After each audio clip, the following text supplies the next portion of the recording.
Hello and welcome dear student. तो आप सभी का बहुत बहुत स्वागत है आपके अपने यूट्यूब चैनल पर। तो दोस्तों, आपको जैसा कि पता है, अभी हमारे इस second grade first paper GK वाले पेपर के जो श्रृंखला में हमारे राजस्थान पॉलिटी का पोर्शन चल रहा है, और उसमें हमने बहुत अच्छे से राज्यपाल, मुख्यमंत्री व राज्य मंत्रिपरिषद, और उसके बाद हमने पढ़ लिया था सचिवालय। तो देखिए दोस्तों, सचिवालय से ही रिलेटेड आपके सिलेबस में दे रखा है साफ साफ सचिवालय व मुख्य सचिव। तो सचिवालय हमारा कंप्लीट हो गया, और उससे रिलेटेड बहुत महत्वपूर्ण टॉपिक है मुख्य सचिव यानी कि चीफ सेक्रेटरी। तो उसके बारे में हम आज पढ़ने वाले हैं।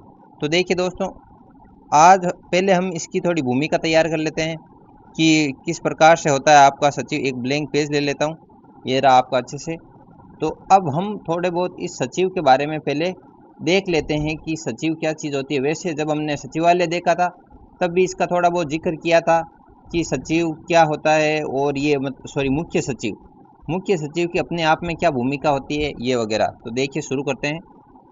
ये रहा आपका सचिवालय के संदर्भ में पहले पढ़ लेते हैं इसको। सचिवालय अभी जो लास्ट हमारा टॉपिक था ये सचिवालय ही था। बहुत अच्छे से हमने सचिवालय को पढ़ा था। सचिवालय क्या होता है थोड़ा सा रिकॉल कर देता हूँ कि जो राजनीतिक कार्यपालिका होती है उसकी जो नीति निर्माण में जो सहायता करने के लिए एक संगठन होता है, उसको क्या कहते हैं, सचिवालय कहते हैं। और ये राज्य में प्रशासनिक शक्तियों का केंद्र होता है। मतलब कि पूरे राज्य का प्रशासन कहाँ से संचालित होता है, आपके सचिवालय से होता है। राजस्थान में इसका कार्यालय कहाँ पर है, जयपुर में है। तो बहुत ही अच्छे से तगड़े तरीके से हमने पढ़ लिया था। तो देख, और हमने साथ ही पढ़ा था सचिवालय में कि इसका जो प्रमुख होता है वो कौन होता है। प्रमुख होता है आपका ये CS, मतलब कि चीफ सेक्रेटरी, मुख्य सचिव। ठीक है, मुख्य सचिव क्या होता है, इस सचिवालय का प्रमुख होता है।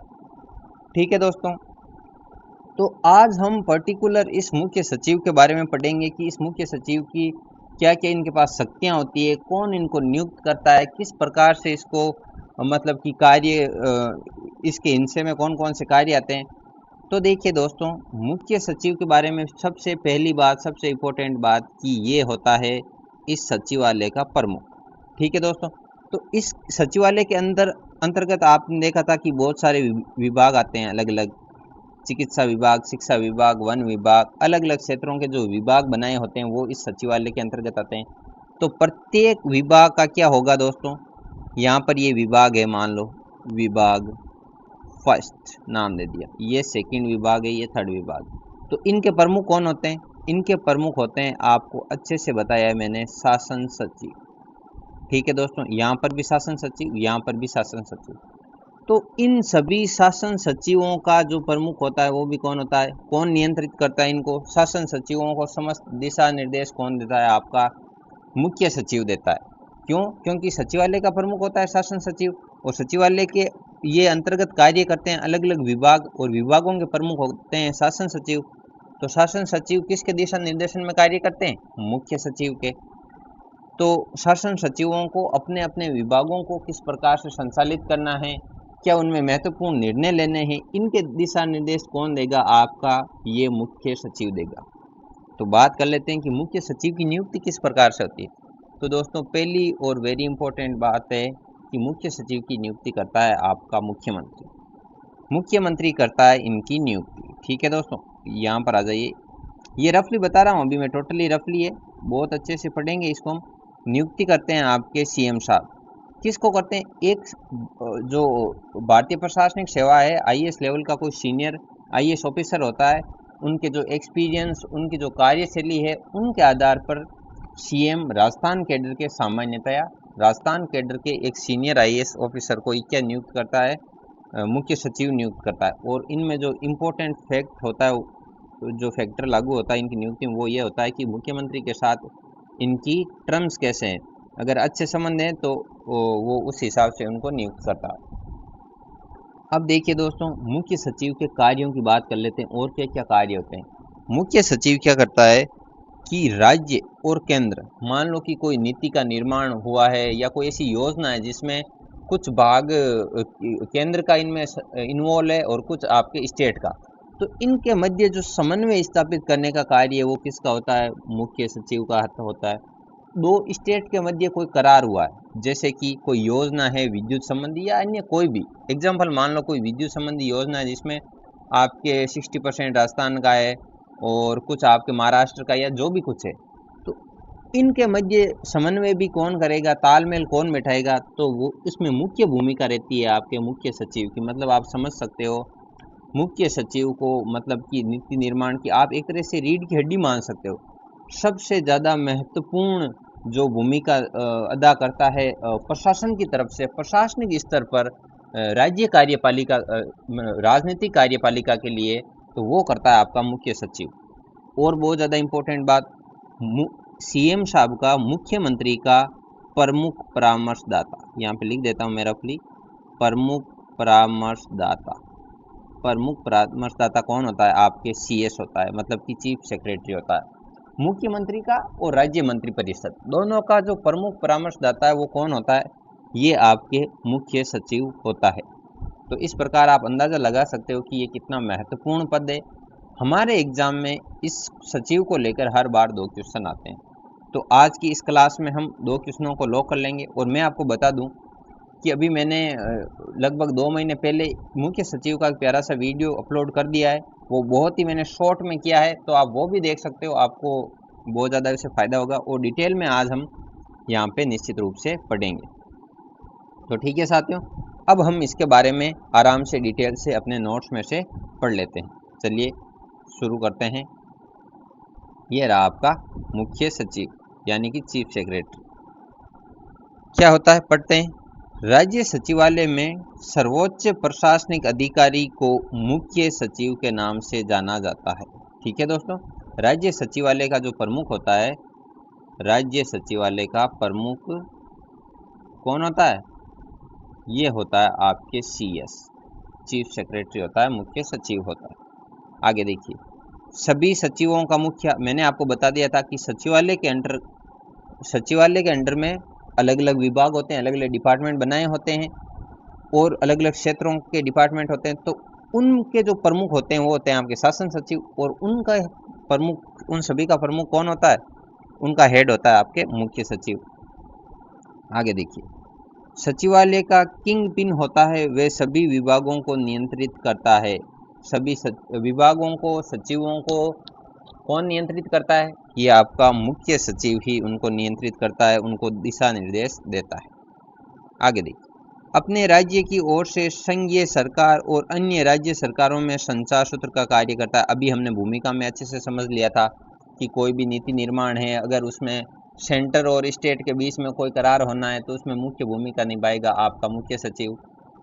कोई राज्य है, जैसे कि हमारा राजस्थान राज्य है, किसी अन्य राज्य के साथ कोई करार करेगा किसी योजना को लेकर, तो उसमें मुख्य भूमिका निभाएगा आपका मुख्य सचिव।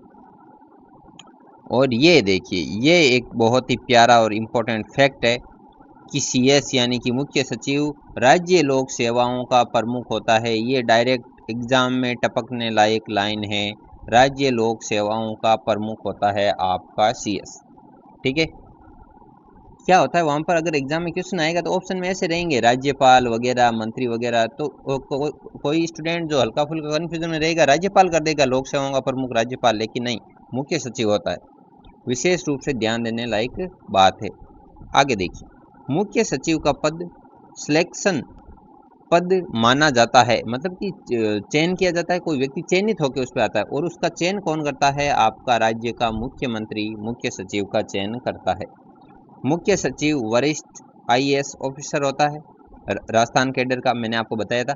ऐसा कोई ज़रूरी नहीं है, कोई फिक्स ही नहीं है 100% की राजस्थान कैडर का हो, लेकिन सामान्यतया 99% क्या होता है? राजस्थान कैडर का होता है, इसलिए नॉर्मली आपको ध्यान में रखना है। मुख्य बातें सचिव के संदर्भ में क्या है? इसके चयन के संबंध में मुख्य बातें चयन के संदर्भ में मैं यहाँ पे थोड़ा लिख देता हूँ ताकि जब आप पढ़ो इस पीडीएफ को तो कंफ्यूज बिल्कुल ही ना हो। ब्लैक कलर में लिख देता हूँ यहाँ पर, ये देखिए कलर ले लेता हूँ ब्लैक, यहाँ पर देखिए चयन प्रक्रिया। ऑलराइट, आगे बढ़ते हैं। चयन प्रक्रिया क्या, अधिकारी की वरीयता, ठीक है, अधिकारी का सेवा अभिलेख, किस प्रकार से उसका जो कार्यकाल रहा है पहला वो कितना सफल रहा है, भ्रष्टाचार वगैरह में तो वो कहीं इन्वॉल्व नहीं रहा है ना, उसके कार्य और उसकी जो योजनाएं व्यक्तिगत रूप से बनाई गई थी वो कितनी सफल रही है, तो वो सब कार्य निष्पादन तथा उसकी क्या एबिलिटीज़ है वो सब। मुख्यमंत्री का अधिकारी में विश्वास, देखिए दोस्तों मोटी मोटी बात तो यही है कि जब मुख्य सचिव का चयन किया जाता है तो सबसे इम्पोर्टेंट बात तो यही मैटर करती है कि मुख्यमंत्री के साथ उसके कैसे संबंध है, क्योंकि इन फ्यूचर वो काम तो किसके आएगा, मुख्यमंत्री के ही काम आएगा, ठीक है। आगे देखिए, मुख्यमंत्री का प्रमुख परामर्शदाता होता है ना मुख्य सचिव, इसीलिए मुख्यमंत्री ऐसे व्यक्ति को मुख्य सचिव चूज करेगा। मुख्यमंत्री पर कोई वो नहीं है कि सबसे सीनियर है उसी को मुख्यमंत्री बनाना पड़ेगा, ऐसा कुछ भी नहीं है। सीएम जिसको चाहेगा, जिस वरिष्ठ आईएएस ऑफिसर को चाहेगा उसी को सीएम बनाएगा, कोई बाध्य नहीं है, किसी भी प्रकार की बाध्यता नहीं है। इसीलिए आपको पता होगा नॉर्मली कि सरकार चेंज हुई और आपके सेक्रेटरी साहब भी चेंज हो जाते हैं, मुख्य सचिव चेंज हो जाते हैं, ठीक है। सामान्यतः ऐसा होता है, और अगर उसके टर्म सभी सरकारों के साथ अच्छे तो वह कोई प्रॉब्लम ही नहीं है उसमें। तो मुख्यमंत्री के स्वयं विवेक पर निर्भर करता है सीएस का चयन, जैसा कि मैंने आपको भी बता दिया था बहुत अच्छे से। आगे देखिए, सामान्यतः जब जब मुख्यमंत्री बदले हैं तब तब मुख्य सचिव भी बदल जाता है। और देखिए ये इस प्रकार की बातें कोई निर्धारित नहीं है, कोई इसमें संविधान में ऐसा कुछ कहीं नहीं लिखा गया है। जब बात सामान्यतः की आ जाती है तो मतलब ये एक वो परंपरागत तरीका है कि भाई जब सरकार चेंज होगी तो पहले जिसके साथ टर्म सच्चे होंगे, अब जो दूसरा सीएम आ गया कोई दूसरी पार्टी का, तो उसके साथ उतने नहीं रहेंगे तो वो चेंज कर देगा, वो अपनी पसंद का मुख्य सचिव लेके आएगा। तो सिंपल सी बातें हैं ये कॉन्सेप्ट है जो आपके माइंड में रहना चाहिए। मुख्य सचिव के कार्य व भूमिका राज्य प्रशासन का केंद्र बिंदु है। अच्छा, ये यहाँ पे एक हेडिंग है अपना, सॉरी यहाँ पर मैं इसको थोड़ा हाईलाइट कर देता हूँ इस प्रकार से, मुख्य सचिव के कार्य व भूमिका। मुख्य सचिव का क्या क्या कार्य होता है किसके संदर्भ में, राज्य प्रशासन के संदर्भ में, तो उसके बारे में हम पढ़ लेते हैं। राज्य प्रशासन का केंद्र बिंदु होता है, निश्चित रूप से होता है, क्योंकि राज्य सचिवालय हमने पढ़ लिया था कि राज्य प्रशासन का हृदय होता है। सारी की सारी जितनी भी योजनाएं, प्रशासनिक ढांचे का संचालन होता है सचिवालय से, और सचिवालय के जो एकदम उसके माथे पर बैठा रहता है आपका मुख्य सचिव, मतलब उसका प्रमुख होता है मुख्य सचिव। तो निश्चित रूप से राज्य प्रशासन का केंद्र बिंदु हो गया कौन, आपका मुख्य सचिव। मुख्य सचिव एक सलाहकार के रूप में, वही बातें हैं जो हमने डिस्कस कर लिए, बस थोड़ा डिटेल से पढ़ लेते हैं। अच्छा, सचिव की भूमिका सलाहकार के रूप में कहाँ पर है देख लेते हैं। मुख्य सचिव मंत्रिमंडल सचिवालय के मुखिया के रूप में भी कार्य करता है। ये एग्जाम में आता है काफ़ी बार कि जो मुख्य सचिव होता है वो मंत्रिमंडल सचिवालय का भी क्या होता है, मुखिया होता है। इस रूप में वह मुख्यमंत्री के निर्देश पर यह मंत्रिमंडल की बैठक की तिथि, समय, स्थान तय करता है, बैठक की कार्यसूची तैयार करता है और सभी सदस्यों को इसकी सूचना देता है। देखिए दोस्तों क्या लिखा गया स्पष्ट रूप से कि मुख्यमंत्री के निर्देश पर, मतलब कि मंत्रिमंडल की जितनी भी बैठकें होती है मुख्यमंत्री निर्देश देगा किसको, मुख्य सचिव को, कि बैठक की एक तो तिथि तय करो, स्थान तय करो और समय तय करो। ये सब कार्य कौन करेगा, मुख्य सचिव करेगा। इतना सब करने के बाद जितने भी मंत्रिमंडल के सदस्य हैं, उस बैठक में भाग लेने वाले सदस्य हैं, सभी को इसकी सूचना दो कि भाई इस तारीख को इस स्थान पर इतने समय बैठक होनी है। बैठकों की तिथि, समय, स्थान पहले तय करो और फिर सभी को सूचना दे दो। ये सारा कार्य किसके हिस्से आता है, मुख्य सचिव में। मुख्य सचिव का ये कार्य होता है। आगे पढ़ लेते हैं। मुख्य सचिव मंत्रिमंडल को नीति निर्माण में सलाह व सहायता देता है। ये हमने बहुत अच्छे से पढ़ लिया था। राज्य सचिवालय का प्रमुख कार्य ये होता है नीति निर्माण में सहायता सलाह प्रदान करना, तो मुख्य सचिव उसका प्रमुख होता है। तो मुख्य सचिव का ये कार्य होता है, प्रमुख कार्य होता है। मंत्रिमंडल की सभी बैठकों में यह सचिव की हैसियत से हिस्सा लेता है। देखिए बैठकों की डेट वगैरह, स्थान वगैरह फिक्स कर दिया, सूचना दे दी, और उसके बाद जो बैठकें होती है उसमें सचिव की हैसियत से ये खुद भी हिस्सा लेता है, ध्यान रखना है। संसदीय व्यवस्था में नीति निर्माण का दायित्व मुख्यमंत्री व मंत्रिमंडल का होता है। संसदीय व्यवस्था में नीति निर्माण मतलब जो क्या होता है, नीति निर्माण मतलब वो जो फाइनली जो कोई नीति बनानी है, तो वो जो मैंने आपको कल बताया था कि उसका ब्लूप्रिंट वगैरह नीति निर्माण में जो सहायता तो उसको सचिवालय देगा। वो अंदर ही अंदर एक जो प्रमुख रूप से जो नीति बनेगी वो क्या होगा, मंत्रिमंडल और सचिवालय की जो सामूहिक रूप से बैठक होगी उससे निर्माण होगा। लेकिन उसका जो फाइनली जो उस पर निर्णय लेना होता है नीति निर्माण के संदर्भ में, वो कौन लेगा, मुख्यमंत्री व मंत्रिमंडल का होता है। लेकिन आगे पढ़ लेते, लेकिन यह कार्य मुख्य सचिव और उसके अधीनस्थ अधिकारियों की सहायता के बिना नहीं कर सकते। वही बात आ गई, मुख्यमंत्री और उसके अधीनस्थ अधिकारी मतलब कि राज्य सचिवालय की यहाँ पर बात हो रही है। तो क्या होता है दोस्तों, किसी नीति निर्माण के लिए राज्य सचिवालय की सहायता तो लेनी पड़ेगी। नीति निर्माण उन्होंने कर दिया, उन इम्पोर्टेंट सहायता दे दी कि भाई आप ऐसे ऐसे करो, और उसके बाद में उस पर जो अंतिम निर्णय है वो मुख्यमंत्री व उनकी मंत्रिमंडल लेता है। आगे बढ़ते हैं। समन्वय के रूप में मतलब कोऑर्डिनेटर के रूप में क्या भूमिका है, वही संपूर्ण राज्य प्रशासन में समन्वय स्थापित करता है कि जो प्रशासनिक ढांचा है वो किस प्रकार से सुचारू रूप से व्यवस्थित रहे। इस संदर्भ में जो महत्वपूर्ण निर्णय होते हैं वो मुख्य सचिव लेता है आपका। और अपने राज्य की ओर से संघीय सरकार व अन्य राज्य सरकारों से वह संचार का कार्य करता है। ये बहुत अच्छे से हमने पढ़ लिया था। किसी भी केंद्र सरकार और राज्य सरकार के बीच में समन्वय, तो वो प्रशासनिक उसका नेतृत्व कौन करता है, वहाँ पर मुख्य सचिव करता है। दो राज्य सरकारों के बीच में अगर कोई करार है तो उस पर जो महत्वपूर्ण निर्णय है तो उसके लिए सलाह कौन देता है मुख्यमंत्री को, वो आपका देगा मुख्य सचिव। आगे पढ़ लेते हैं। मुख्य सचिव विभागाध्यक्ष के रूप में, मतलब कि विभाग के अध्यक्ष के रूप में कैसे, विभागों के महत्वपूर्ण मामलों में अंतिम निर्णय मुख्य सचिव का होता है। मैंने आपको बता दिया था कि भाई जो विभाग होते हैं सचिवालय के अंतर्गत, जो विभाग होते हैं उनका मुखिया कौन होता है, मुख्य सचिव होता है? बिल्कुल नहीं होता है, शासन सचिव। अलग अलग विभागों के जो प्रमुख होते हैं वो होते हैं शासन सचिव। लेकिन इन शासन सचिवों को जो अंतिम निर्णय है, अंतिम निर्णय वो कौन देता है, आपका सीएस देता है, मुख्य सचिव देता है। तो इन कॉन्सेप्ट को आपको ध्यान में रखना है कि विभागों के मामले में भी मान लीजिए कि कोई शिक्षा विभाग में कोई निर्णय लेना है, तो शिक्षा सचिव विभाग का जो शासन सचिव है उसको कोई महत्वपूर्ण निर्णय लेना है, तो उसके बारे में कि अब ये अप्लाई हो या ना हो सिस्टम में, उसके बारे में अंतिम निर्णय कौन लेगा, मुख्य सचिव लेगा। आगे देखते हैं। राष्ट्रपति शासन के दौरान सीएस की भूमिका इम्पोर्टेंट है, बहुत ज़्यादा इम्पोर्टेंट है कि जब राष्ट्रपति शासन लग जाता है तो सीएस किस रूप में कार्य करता है। राष्ट्रपति शासन के दौरान मुख्य सचिव राज्यपाल के निर्देशन में कार्य करता है। क्यों? क्योंकि उस समय आपकी मंत्रिपरिषद तो भंग हो जाएगी, उसका तो कोई रोल ही नहीं रहेगा। और एक मैं आपको इम्पोर्टेंट फैक्ट बता देता हूँ साथ साथ में कि राष्ट्रपति शासन में मुख्यमंत्री की क्या भूमिका रहती है, मुख्य प्रबंधक की भूमिका रहती है। मुख्यमंत्री में बहुत अच्छे से पढ़ लिया था हमने, और राजनीतिक प्रमुख के रूप में वो कार्य करता है। लेकिन अब बात आ जाती है सीएस की, क्योंकि सीएस का जो मुख्य कार्य होता है वो मुख्यमंत्री को सलाह प्रदान करना होता है, मंत्रिमंडल को, मंत्रिपरिषद को सलाह प्रदान करना होता है, वो परामर्शदाता होता है। लेकिन जब राष्ट्रपति शासन लग जाता है तो इन दोनों का कोई रोल ही नहीं रहता है, रोल ही नहीं रहता है। तो जो कार्य पहले उसके सीएम के लिए थे, अब वो मुख्य सचिव वही कार्य किसके लिए करेगा, राज्यपाल के लिए करेगा, राज्यपाल के निर्देशन में कार्य करेगा।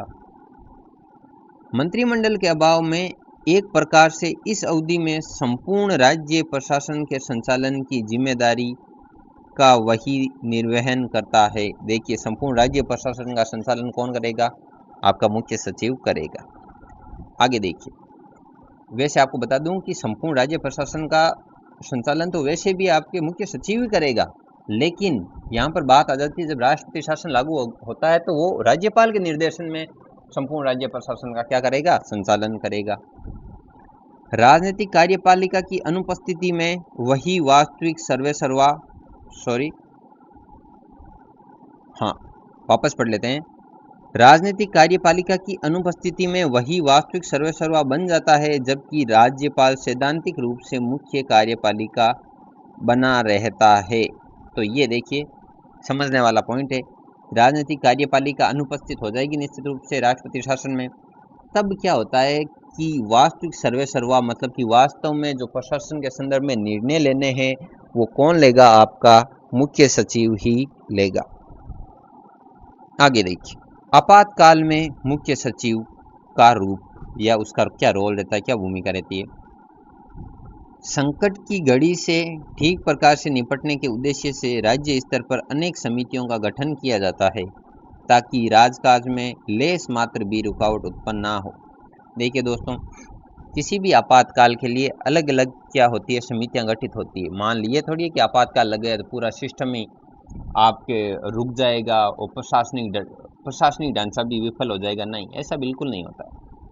आपातकाल में क्या होता है कि सिर्फ और सिर्फ आपकी जो राजनीतिक कार्यपालिका होती है वो प्रभावित होती है, और प्रशासनिक ढांचे को सुचारू रूप से चालू रखने के लिए, सुचारू रूप से व्यवस्थित रखने के लिए वहाँ पर क्या होता है, मुख्य सचिव का रोल होता है, और इसकी सहायता के लिए अलग अलग समितियाँ बनी होती है। उन समितियों में वे किसी में सदस्य तो किसी में अध्यक्ष के रूप में कार्य करता है। किसी समिति में तो वो सचिव रहेगा, वो खुद सदस्य रहेगा उस समिति का, और ज़्यादातर समितियों में क्या होता है, अध्यक्ष की भूमिका में रहता है। अन्य कार्य क्या है, जन संपर्क अधिकारी के रूप में भी कार्य करता है। भाई, जनता से डायरेक्ट उसका संपर्क भी होता है मुख्य सचिव का, ये नहीं है कि राजा बन के ही रहेगा। तो ठीक है, अब देखिए ये इंपॉर्टेंट फैक्ट है, एग्जाम में बहुत बार पूछा गया है। मुख्य सचिव को अवशिष्ट वसीयतदार की संज्ञा दी जाती है। क्यों दी जाती है भाई दोस्तों, ये आप समझो आराम से। यहाँ पर देखो, कोई भी कार्य है या कोई निर्णय लेना है, कोई कार्य है।